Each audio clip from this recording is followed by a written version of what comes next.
When Daniel knew that the document had been signed, now the document was the decree that nobody could pray to anybody other than to the king.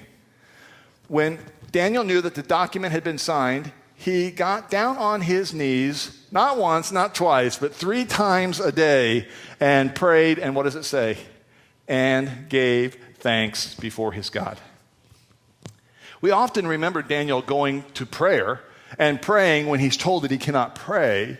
But how many of us remember, if we remember this story at all, that the prayer that he prayed was a prayer of thanksgiving? Now, I don't know about you, but as I imagine myself in that situation, I can imagine a prayer that would come out something like this. Oh, Lord, you know how unfair this is. Oh, Lord, the king has decreed that I cannot pray to you, and yet I know you want me to pray to you, so I am praying for you. But, Lord, would you give me protection? Would you help me out? Help! There's nothing wrong with that kind of a prayer. But Daniel sets the mode here and says that what he really is praying for is thanksgiving. In other words, he's remembering all the times that God has come through for him in the past. And it's a way of expressing his faith that God is going to do that again in this tough circumstance.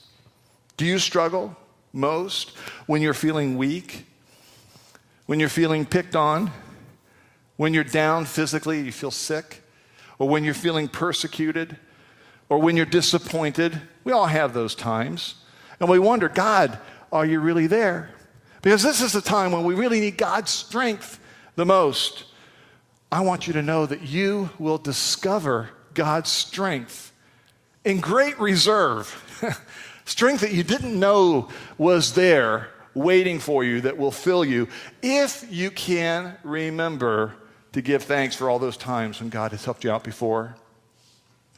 We often like to rely more on our feelings than on the action of giving thanks.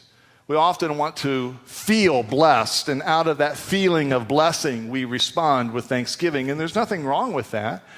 God has given us emotions, but I want you to know that there are times when you won't feel thankful, when you won't feel blessed, when you won't feel like God is even present in your life when times are tough, and that is especially the time when you must take action that doesn't come out of feeling, but that comes out of purpose, that comes out of God's word, and that you give thanks anyway.